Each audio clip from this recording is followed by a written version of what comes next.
여러분 안녕하십니까? 이어서 경남 소식입니다. 경남에 들어설 예정인 우주항공청, 이른바 한국형 나사인 카사의 설립 근거가 되는 우주항공청 특별법의 국회 통과가 막바지 단계에 이르렀습니다. 경상남도 대표단도 미국 나사 본부 등을 방문해 우주항공산업 육성 방안을 점검했습니다. 김현수 기자의 보도입니다. 1958년 설립된 미국 항공우주국 나사입니다. 지난해 우주개발 예산 규모는 619억 7천억 달러, 우리 돈으로 179조 원대입니다. 이 같은 나사의 예산 규모는 미국을 제외한 전 세계 우주개발 예산보다도 많습니다.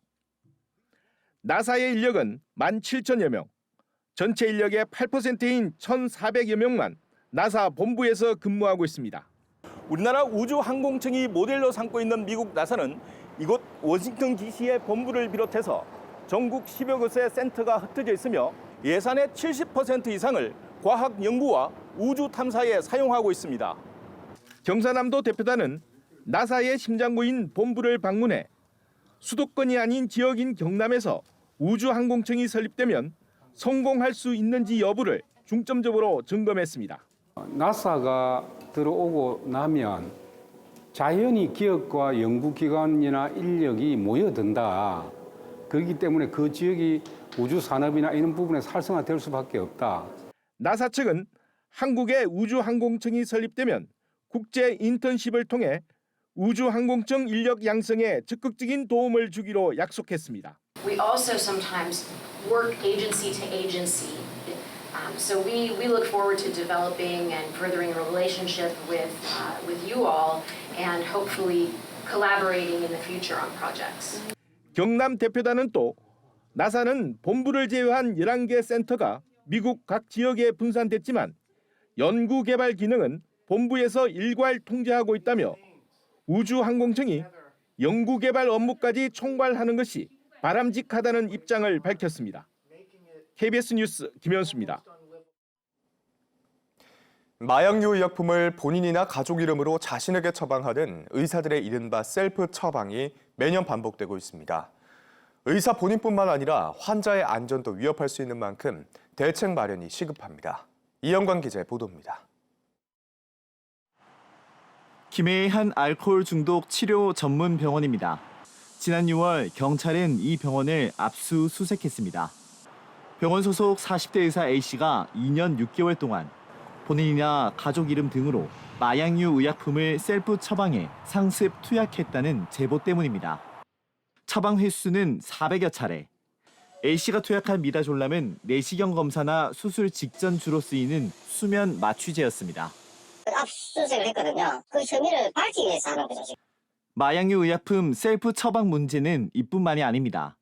최근 3년 5개월 동안 자신의 처방권을 이용해 마약류 의약품을 본인에게 셀프 처방한 의사는 2만 9천여 명. 국내에서 활동 중인 의사 14만 명 가운데 11%에 이르는 수치로 이들이 처방받은 아량만 320만 정이 넘습니다. 마약류 의약품 셀프 처방 이력이 있는 의사 4명 가운데 1명은 3년 이상 셀프 처방을 반복한 것으로 나타났습니다. 오남용이 의심되는 대목입니다. 의사가 마약류 오남용을 하게 되면 환자의 진료권이 침해될 수 있습니다. 그래서 의사의 마약류 셀프 처방 제한과 같은 제도적 개선이 필요합니다. 마약류 의약품 오남용에 대한 엄격한 제재가 필요하다는 목소리가 나오는 가운데 지난 1월 국회에서는 마약류에 한해 의사들의 본인 처방을 제한하는 법안이 발의됐지만 상임위 문턱을 넘지 못하고 있습니다. KBS 뉴스 이형관입니다. 가야 고분군이 유네스코 세계유산에 등재도 했지만 가야의 중심이 경남이었다는 사실을 모르는 도민이 아직 많습니다. 가야의 예터라는 경남의 역사적인 정체성을 세우기 위해선 경남 전역에서 발굴되는 가야의 생활유적 연구가 시급해 보입니다. 천현수 기자의 보도입니다. 1974년 창원 국가산업단지 조성 과정에서 발굴된 성산 폐총. 조개 무덤에서 나온 유물은 1500년 전 가야의 철기 문화를 증명했습니다. 창원시 마산 현동에서도 철을 다룬 유적과 함께 국내 최대 규모 고분이 발굴됐습니다. 창원시 78곳에서 확인된 가야 유적만 178개입니다. 창원권 가야 유물은 창원대 박물관에 전시 중입니다. 아직 복원과 연구를 마치지 못한 유물 3만 점은 수장고에 있습니다. 철 생산 유적이 가장 많은 도시였고 그걸 교역하면서 먹고 살았다. 이런 걸 알 수 있는 아주 중요한 가야 연구의 중요한 지점이라고 할 수 있습니다. 남부지방 5개 시도의 가야 유적은 2,500여 건.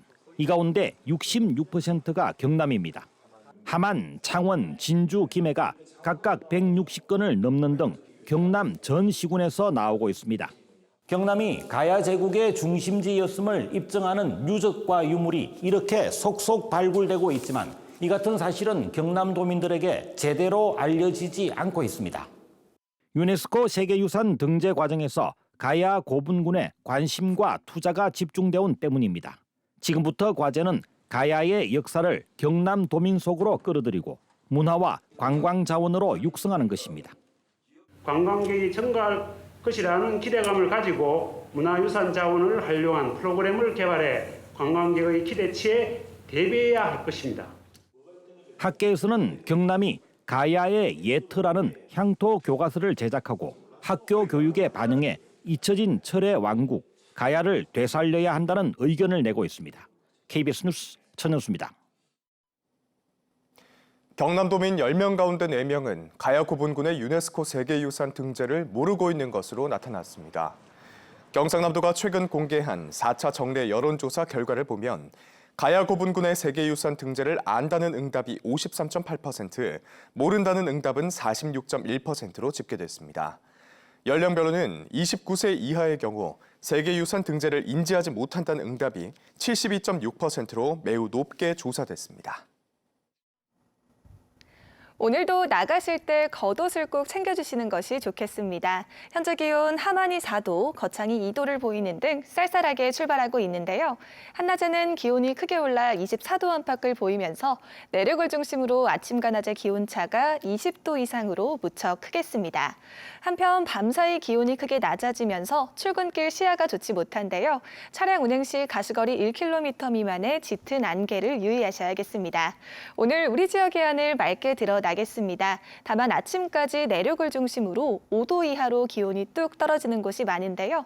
곳곳으로 서리가 내리는 곳이 있겠습니다. 자세한 지역별 기온 살펴보겠습니다. 현재 기온 창원이 10도, 함안이 4도를 보이고 있습니다. 한낮에는 창원이 23도, 창녕이 24도로 어제보다 1에서 2도가량 높겠습니다. 서부 지역도 진주가 6도, 산청이 4도로 출발하는 아침이고요. 한낮에는 진주가 23도, 합천 24도 예상됩니다.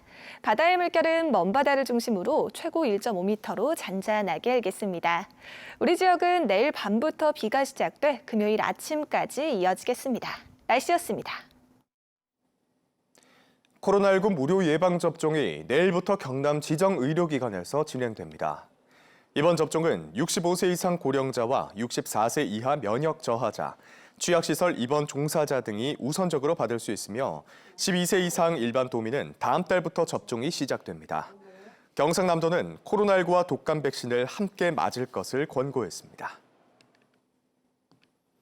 2023 창원 국제 스마트 공장 생산 제조 기술전이 모레까지 창원 컨벤션 센터에서 열립니다. 110여 개 업체가 참가한 이번 행사에는 제조 로봇과 3D 프린팅, 제어 계측 등 다양한 분야의 제조 장비와 기술이 선보입니다.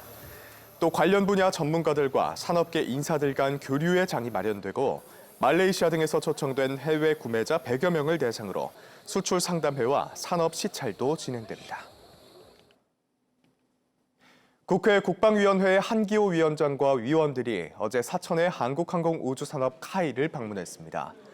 이번 현장 점검에서 국회 국방위원들은 초음속 전투기 KF-21과 FA-50 경공격기 등을 돌아보고 KF-21 개발 사업 과정에서 인도네시아의 분담금 미납 문제 해결책 마련을 요구했습니다.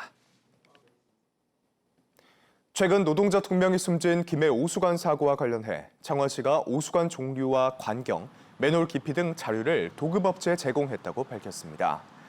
창원시는 어제 민주노총 경남본부가 보낸 질의서에서 이같이 밝히며 도급업체의 작업 정지를 통보했지만 업체 측이 사전 통보나 협의 없이 하수관로에 진입했다고 해명했습니다. 이에 대해 민주노총 경남본부는 창원시가 안전보건 관리 기준을 제대로 검토했는지 질의했지만 엉뚱한 답을 내놨다며 오늘 중대재해처벌법 위반 혐의 등으로 창원시장을 고발하겠다고 밝혔습니다. 진주시가 상평산업단지 안 땅꺼짐 현상이 발생한 구간의 노후 폐수관로 정비 사업을 앞당겨 추진합니다. 진주시는 애초 10월 축제 뒤 착공 예정이었지만 지난 4일 착공함에 따라 오는 12월 초까지 공사를 마무리할 계획이라고 밝혔습니다. 또 추가로 땅꺼짐 발생이 우려되는 남강로 일부 구간도 내년 3월 완공을 목표로 공사를 추진합니다.